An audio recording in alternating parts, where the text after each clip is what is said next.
A defusion, you can bring these back, and then you can use the Cyber Valley more. These are the ones that we don't really want to drop. Phantasmal deck is one of the most popular decks in the format first game. However, it is pretty good in this deck, and it actually does not want to Dark Monsters, so when you play Dark Monsters, you exercise some different monsters. We're changing this for 60-something videos in. Welcome back to Yu-Gi-Oh! History with Joe Giorlando. In today's video, we are going all the way back to September 2006 and taking a look at Apprentice Monarchs during what I like to refer to as post-Chaos format. I refer to this as post-Chaos format because after the banning of Chaos Sorcerer, which was actually done a month earlier than scheduled, they pushed the ban list up all the way from October to September to make the banning quicker. The door was finally open to strategies that had been put to the side for the years prior. Since Evasion of Chaos, Black Luster Soldier, Chaos Emperor Dragon, and Chaos Sorcerer had dominated the competitive scene in one way, shape, or form, and especially Chaos Sorcerer, once people realized how powerful that card was. It took a little while for people to catch up, but once they did, Chaos Return format was dominated by the existence of that card. As a result, decks like Monarchs were pushed to the side because they just simply didn't line up super well. I mean, Zaborg lined up well, but there at that point, Caius had yet to be released. And in a format dominated by lights and darks, playing cards like the Stalos and Bobius, maybe Grand Mark, were liabilities. Well, once Chaos Sorcerer was finally banned, the door was open for Monarchs to really dominate the competitive scene, and they absolutely did that. The variation that saw the most success early on during the post-Chaos format was Apprentice Monarchs. For basically 4 consecutive events, almost identical decks with almost the exact same ratios ended up top 8ing SJCs. Couple victories in there. Human and Kyle Lopez were able to take these down.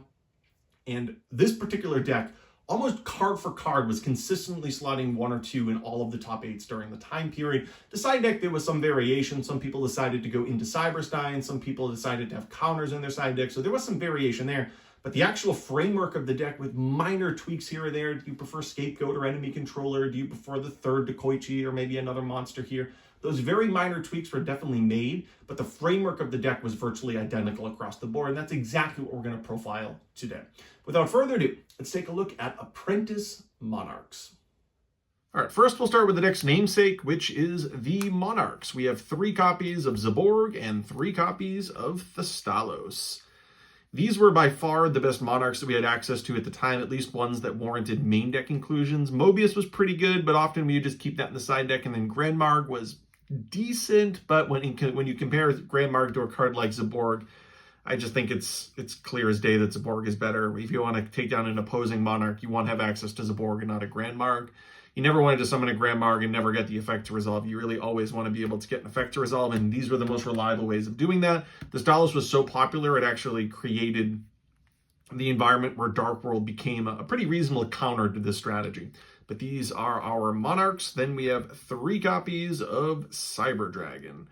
You know, we could do Cyber Dragon into a Monarch if we absolutely needed to. You kind of lose out a little bit of the advantage when you do that, but it does put you onto the board, and in a game where tempo really matters, sometimes that tempo play is okay, even if you're using 2 cards to get rid of one of your opponents, because then if you attack into something like a Sakuratsu armor, then you did just trade 2 for 2, and if your opponent doesn't have the Sakuratsu armor, they do eventually need to deal with it. So it is a way of establishing board presence. Plus, this was a pretty good card against some of the good stuff decks where you could attack over some of their monsters. The flip effects of choice were 3 copies of Dekoichi, and then as I mentioned in the introduction, this is an Apprentice Monarch deck. So in addition to the Dekoichis, we're going to have 2 copies of Apprentice Magician, 2 copies of Old Vindictive Magician, and then of course the singleton copy of Magician of Faith. These are the best monsters for us to tribute minus literal Treeborn Frog, assuming that we actually get their effects. We don't want to tribute Apprentice Magician, but if we are able to resolve Apprentice Magician into an Old Vindictive and then able to flip one of these and then obviously flip to Koichi as well, that is one of the ways that we can generate advantage, where we're tributing a floater for a Monarch that allows us to take control of the field, gain some tempo, card advantage. It's really everything that we want. Other monsters in this deck includes a very small Mystic Tomato package, where we have 2 copies of Mystic Tomato and Sangan, along with a single copy of Spirit Reaper. And then basically the 2 cards that are incorporated in any Monarch deck is the single copy of Treeborn Frog and Breaker. The Tomato package worked well in this deck because it allowed you to go into Sangan, which then allowed you to go into Treeborn Frog. I mentioned earlier how obviously you do want to tribute these when you have their effects resolve. The absolute best card to tribute for a Monarch, though, is just Treeborn Frog that returns back every standby phase. In addition to that, Mystic Tomato can actually search Apprentice Magician, and then you can go attack Tomato into one of your guys, attack Apprentice Magician into one of your guys, and then set one of the flip effects, assuming you really want it to resolve. But this is our pretty big monster count. There are 23 monsters in this. Sometimes you'd see people cut a Dekoichi and switch some of the numbers around, but this is really the framework of most Apprentice Monarch decks at the time. The spells, you're going to see a theme with the spells that a bunch of them involve supporting tribute summons. So we have 2 copies of Brain Control, a single copy of Soul Exchange. In addition to that, we have a copy of Enemy Controller. Not everybody played Enemy Controller. The card that was in a lot of the Apprentice Monarch decks that I wasn't a huge fan of was Scapegoat, because without Apprentice Magician, without Enemy Controller, it doesn't really feel warranted. It's literally only there as a defensive card. There's no synergy in this deck whatsoever with Scapegoat tokens. You're not playing Metamorphosis, you're not playing Enemy Controller. Obviously, I'm telling you that this was the card I switched it out for. It just is there for the sake of a defensive card. I think there are better defensive cards. I think Enemy Controller can be defensive, but then also synergizes really well, obviously, with Treeborn Frog and allowing you to tribute the Treeborn Frog to take your opponent's monster and then tribute that for a Monarch. So I'm going to go with a copy of Enemy Controller instead. We have a couple back row cards with your Mystical Space Typhoon and Heavy Storm, Graceful Charity because it was legal, Pot of Avarice because this deck plays 23 monsters, and as you can see, Monarchs are all about generating card advantage, and obviously Pot of Avarice is a fantastic way of doing that. Copy of Confiscation. This is sort of the new age Trinity, if you're familiar with Goat format. Obviously not nearly as powerful. Graceful Charity is there. We have Pot of Avarice instead of Pot of Greed, and Confiscation instead of Delinquent Duo. I will say Graceful Charity plus Treeborn Frog was the equivalent of sort of Graceful Charity plus Sinister at the time. So sort of a new age version of Trinity. And then we have 1 copy of Nobleman of Crossout. For the traps, we had 3 copies of Sakuratsu Armor. If you got to build the perfect game state, it would be to go turn 1, set Dekoichi, set Sakuratsu Armor. Your opponent summons, Mythical Swordsman level 2 and tries to attack you, Sakuratsu Armor. Then on your turn, you flip Dekoichi, draw a card, and tribute it for the Stalos. That is the miracle perfect scenario. You generate tons of card advantage. You're tributing a floater. You're picking a card out of your opponent's hand. That's really the best case scenario. We have a copy of Mirror Force to go along with our triple Sakuratsu Armor. We have a copy of Bottomless to go along with some of that spot removal. You can play more than 1 Bottomless, but people typically played Sakuratsu Armor because it was a little bit better. I mentioned a moment ago Mythic Swordsman level 2, which was a legitimate concern with the deck that has so many flip effects. We have a copy of Torrential Tribute because this is a point in use history everybody played it in the style of decks, and then a copy of Ring of Destruction, which was recently unbanned. I mentioned this in a previous profile from this format, but people at the time imagined that the reason that Ring of Destruction was unbanned was a way to counteract Cyberstein, because a singleton 1-of is somehow going to reliably drop your opponent's life points below 5,000. Kind of a silly logic, but that was the thought at the time. A lot of people thought Ring was banned to counteract Cyberstein. That didn't work out so well because Cyberstein had to get emergency banned during the format.